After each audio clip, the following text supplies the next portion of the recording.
बिरसा मुंडा अमर रहे, धरती आबा भगवान बिरसा मुंडा अमर रहे, झारखंड के वीर आदिवासी शहीद अमर रहे, झारखंड के आदिवासी वीर शहीद अमर रहे, खरसावा गोलीकांड में शहीद अमर रहे, खरसावा में शहीद तमाम वीर शहीद अमर रहे। सोना घाटी में और दिनेश भाई और झारखंड स्वतंत्र खबर चलाने वाले भाई साहब भी हैं और साथ में भाई जी का हम नाम नहीं बता पा रहे हैं। मनीष मुंडा समाज का कार्यकारी अध्यक्ष। हाँ, तो हम लोग आ गए हैं, सबको यहाँ पर सोना घाटी सब चढ़ेंगे, खरसवा के लिए निकले हैं। तो तुम हम लोग को लेते रहो, चलते रहते पीछे से ही। तो ये है सोना घाटी। जोहार गा अब को हमेशा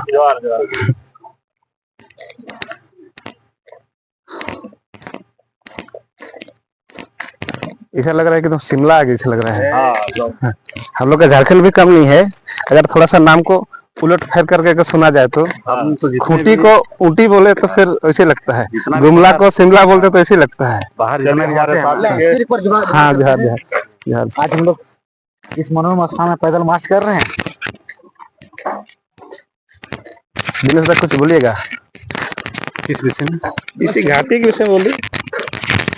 प्रकृति के बारे में बोलते। ये तो देखिए, जितने भी हमारे झारखंड के खासकर जो लोग बाहर घूमने जाते हैं, ट्रिप में जाते हैं, हम तो तमाम लोगों को बार बार बोलते हैं कि आप लोग पहले अपने अंदर की खूबसूरती को देखिए, अपने क्षेत्र को खूबसूरती देखिए। ये जो नज़ारा आप देख रहे हैं, वादियाँ जो देख रहे हैं, मुझे लगता है अगर स्विट्जरलैंड के लोग यहाँ आएंगे ना तो उनको लगेगा कि कहीं ना कहीं ये स्वर्ग है, स्विट्जरलैंड स्वर्ग नहीं है।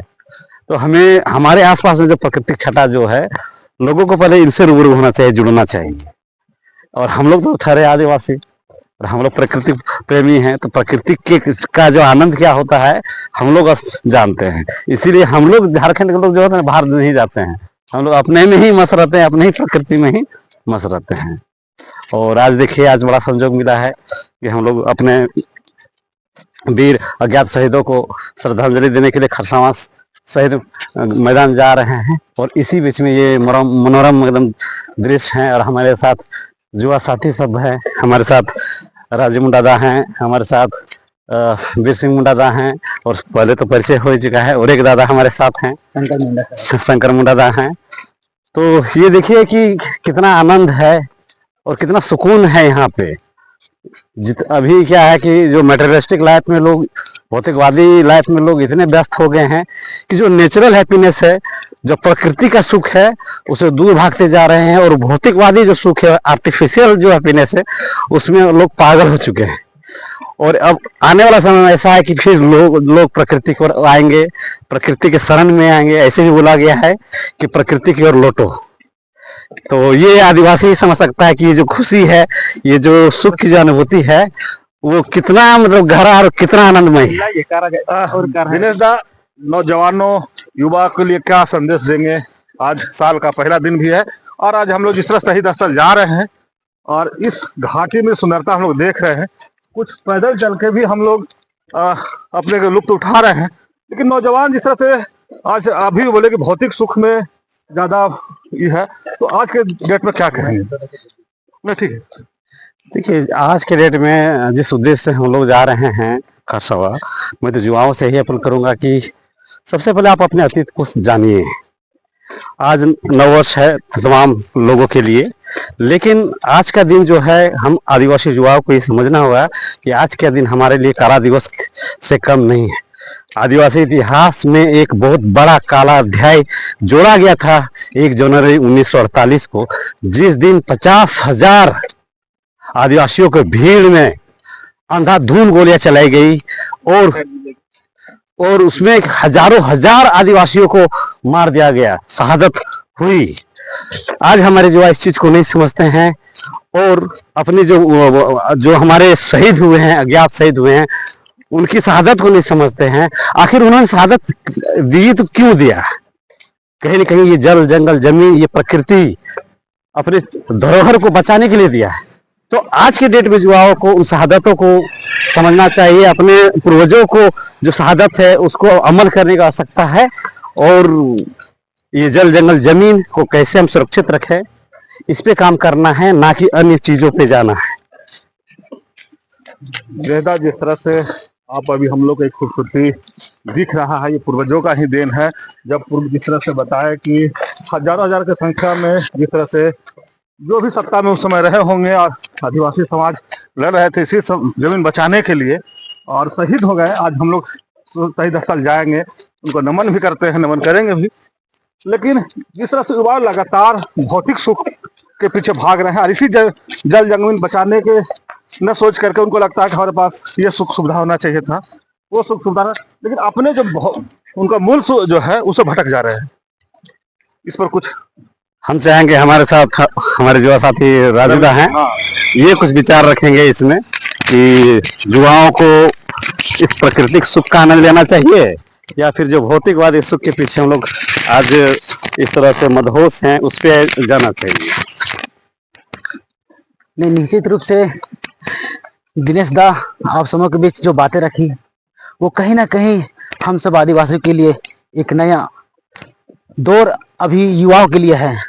हम सब पिछले जो भौतिक सुख से प्राप्त करने के लिए बहुत ही अपनी प्रकृति, जल जगत, जमीन और एक बार कहेंगे जरा दर्शकों को यहाँ पर देख सकते हैं कि बहुत ही सुंदर प्रकृति का मनोरम दृश्य आप सब सामने है। शिमला ही में है, शिमला ही लग रहा है। और दादा निश्चित रूप से कोई भी आएंगे ना, चाहे वो विदेश से भी आएंगे तो वो बोलेंगे ना वास्तव में झारखंड है, जिससे हम लोग जल जंगल जमीन झाड़ जंगल से बना हुआ झारखंड एक अलग अपना राज्य यूं ही यही दुनिया में मशहूर है। यहाँ का पानी, यहाँ का वातावरण, यहाँ का जो घाटी जो पहाड़ों से पठारों से बनी हुई है, और यहाँ की सबसे बड़ी बात है कि यहाँ की आदिवासियों जो उसका कल्चर दुनिया में सबसे प्रथम माना गया है, सबसे अनूठा इसका सांस्कृतिक, यहाँ का पहनावा, यहाँ का जो वेशभूषा, यहाँ का कल्चर, ये सब हम सब आदिवासियों के लिए गौरव की बात है। और साथ ही आज दिनेश दा भी बोले कि आज हम सब खरसावां की ओर जा रहे हैं, जहाँ 1948 में लगभग कितना था, एक डाटा तो दादा अलग अलग है, लेकिन गोलीकांड में बहुत ही 50,000 जो गोलीकांड में शहीद, हजारों का शहीद में है ना। तो आज हम लोग अलग हुआ, हाँ। पहले बिहार, आज हम लोग वही बंगाल समाधि स्थल और शहीद स्थल में पहुंचने जा रहे हैं। बिहार के और हम सब यहाँ समय का ये इसी था 1948 का। तो हम सब वहाँ जाएंगे, शहीदों का नमन करेंगे, माल्यार्पण करेंगे और वहाँ से कुछ सीखेंगे और आने वाले युवाओं की इस विषय में जानकारी भी देंगे। हम लोग चाहेंगे मंगल एक बार और दर्शकों को इधर दिखा दीजिए। ये सोना का जो देश, भारत देश को सोना की चिड़िया कहा जाता था, उसमें झारखंड भी है कि सोना का खदान भी सोना घाटी ही है ना। सोना की ये सोना घाटी ही है। हम फिर सर्वे भी किया गया है, जगह में सोना भी पाया गया है। उसी बात थोड़ा रख रहे थे, लेकिन ऐसा है कि इसमें थोड़ा सा सोना तक पहुंचने के लिए उसको खुदाई में थोड़ा सा ज्यादा इन्वेस्ट करना पड़ता है, इसलिए यहाँ पर उसकी, लेकिन फिर भी जो हम लोग है उस सोना खदान या सोना घाटी का है, उसी नाम से ये प्रचलित है।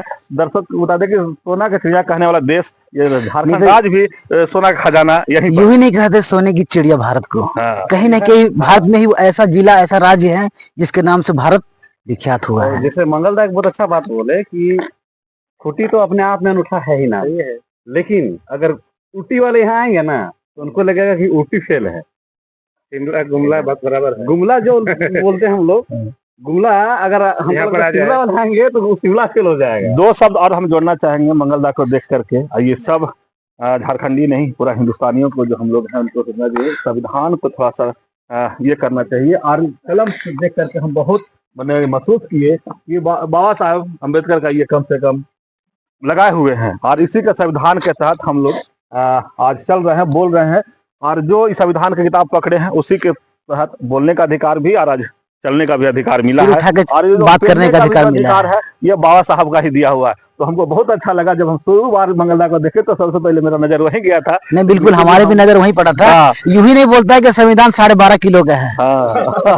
चलिए, कितने विदेशी लोग ने भी उसे मिल के बनाया है। मूल प्रति है उतना किलोग्राम का है। हाँ, चलिए ये डायरी लेके, ये डायरी है बाबा साहब का रक्त में चलने का एक उम्मीद है हमारी, है ना। चलिए मंगलदा, फिर आपसे आपको एक बार बधाई, कम से कम हम लोग के यहाँ एक बार बधाई और एक बार आपको, और बाबू को भी बहुत बहुत धन्यवाद, है ना।